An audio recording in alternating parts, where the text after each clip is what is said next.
Los medios de comunicación, a lo largo de los años, han evolucionado a una velocidad increíble. En un poco más de 500 años, hemos pasado de imprimir a mano en trozos de madera a imprimir mediante un pequeño aparato electrónico más pequeño que un escritorio.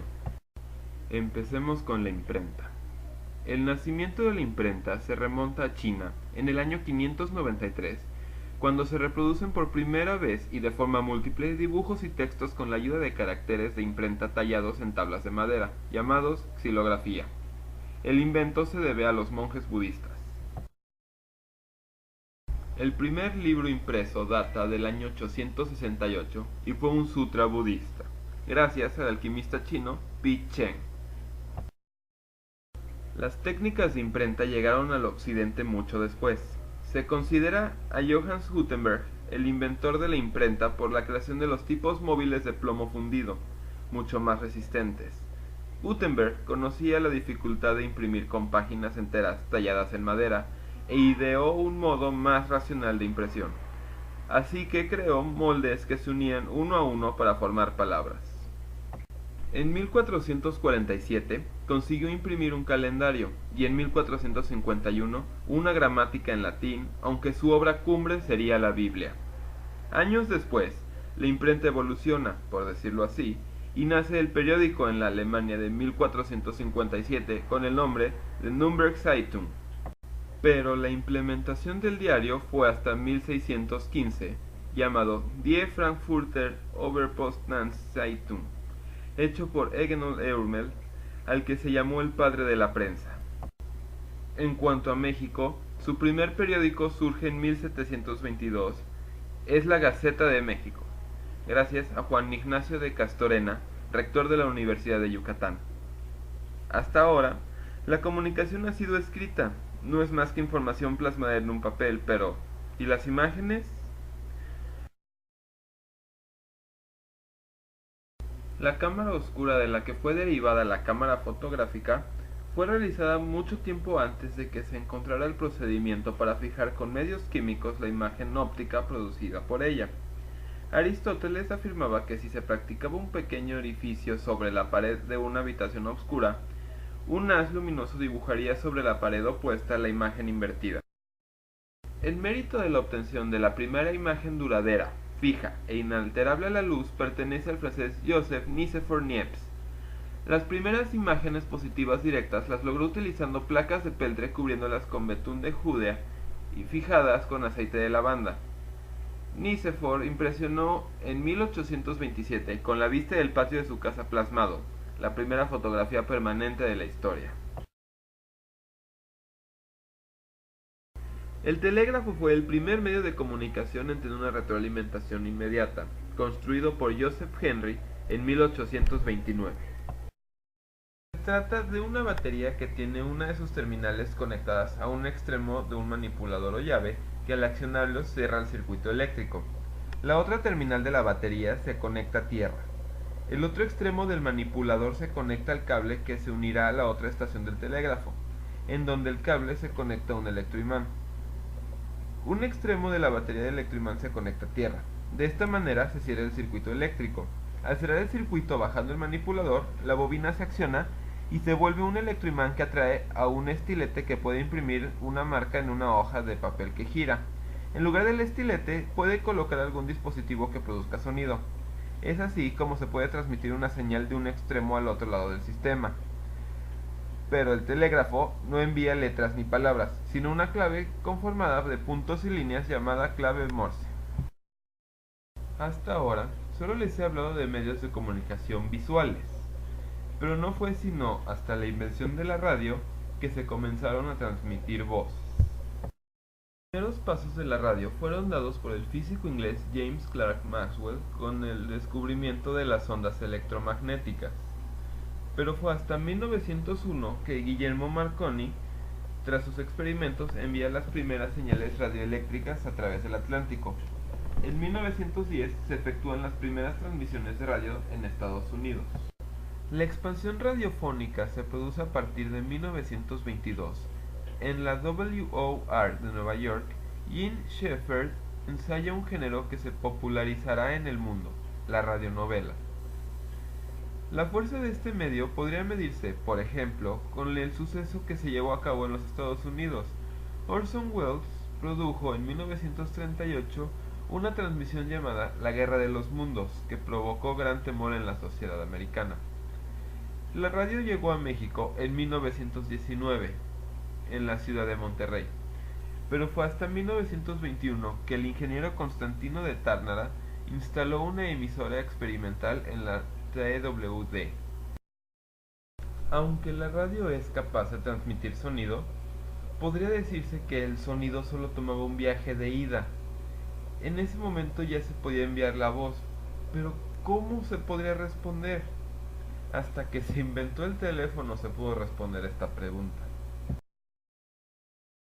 En el año de 1854, el francés Charles Monceau expuso la idea de utilizar las vibraciones producidas por la voz sobre un disco flexible con el fin de activar y desactivar un circuito eléctrico y producir las mismas vibraciones en el lugar alejado del cual habían sido producidas.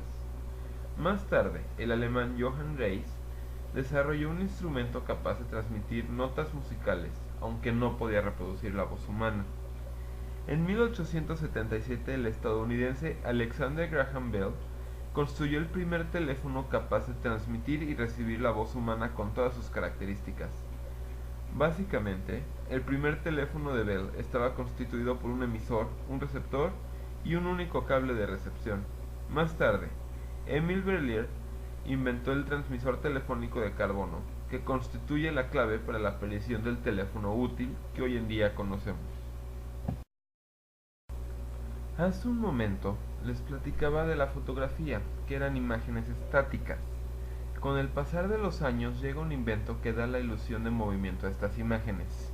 Este es el cine. Se considera que el nacimiento oficial del cine fue el 28 de diciembre de 1895. Aquel día, los hermanos Lumière enseñaron, en una sesión pública, sus filmes a los espectadores del Salón Indien de París. En uno de sus primeros films, la llegada de un tren a la estación de Ciotat, el efecto de una locomotora que pareciera salir de la pantalla fue enorme. El aparato con el cual lo lograron fue el cinematógrafo.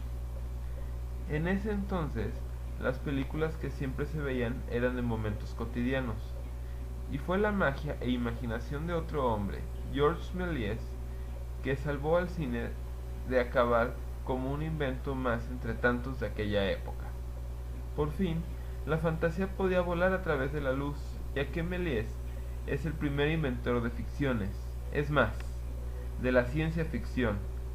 Viaje a la Luna en 1902 y Viaje a través de lo imposible en 1904 se encuentran entre las mejores muestras del inventor.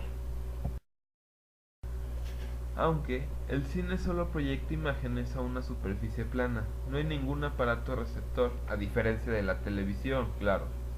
Los primeros dispositivos realmente satisfactorios para captar imágenes fueron el iconoscopio, que fue inventado por el físico estadounidense de origen ruso Vladimir Kosma-Zworykin en 1923, y el tubo disector de imágenes, inventado por el ingeniero de radio estadounidense Philo Taylor Farnsworth poco tiempo después.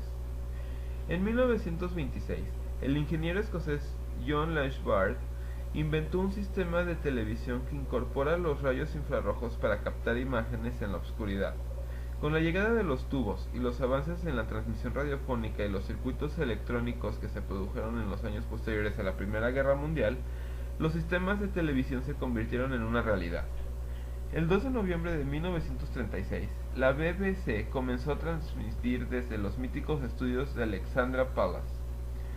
La primera emisora en establecer un servicio regular fue la National Broadcasting Company en marzo de 1939. Sin embargo, el organismo regulador de la radio y televisión, la Federal Communication Commission, solo autorizó la televisión comercial hasta 1941.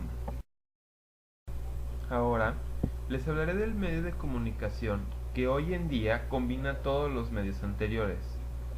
Me refiero al Internet. Los inicios del Internet nos remontan a los años de 1960. En plena Guerra Fría, Estados Unidos crea una red exclusivamente militar con el objetivo de que, en el hipotético caso de un ataque ruso, se pudiera tener acceso a la información militar desde cualquier punto del país. Esta red se creó en 1969 y se llamó ARPANET. En principio, la red contaba con 4 ordenadores distribuidos entre distintas universidades del país. 2 años después, ya contaba con 40 ordenadores conectados. Tanto fue el crecimiento de la red que su sistema de comunicación se quedó obsoleto. Entonces, dos investigadores crearon el protocolo TCP/IP, que se convirtió en el estándar de comunicaciones dentro de las redes informáticas. Incluso es el protocolo que se utiliza hoy en día. En 1985, el Internet ya era una tecnología establecida, aunque conocida por unos pocos. El autor William Gibson hizo una revelación, el término ciberespacio, que con el tiempo terminó siendo el sinónimo de Internet. El desarrollo de la red fue tal que hacia el año de 1990 ya contaba con alrededor de 100.000 servidores. Para concluir, hablaré del medio de comunicación que, hoy en día, es de los más utilizados. ¿Quieres saber de qué medio me estoy refiriendo? Pues revise su bolsillo, seguro ahí está la respuesta. Exactamente, un teléfono celular. Martin Cooper fue el pionero en esta tecnología, tanto así que se le considera el padre de la telefonía celular.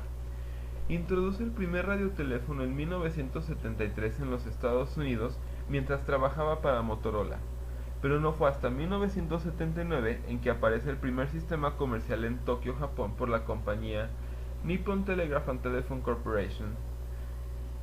En todos los sistemas de telefonía móvil, una región geográfica se divide en celdas o células, que normalmente tienen de 10 a 20 kilómetros de diámetro.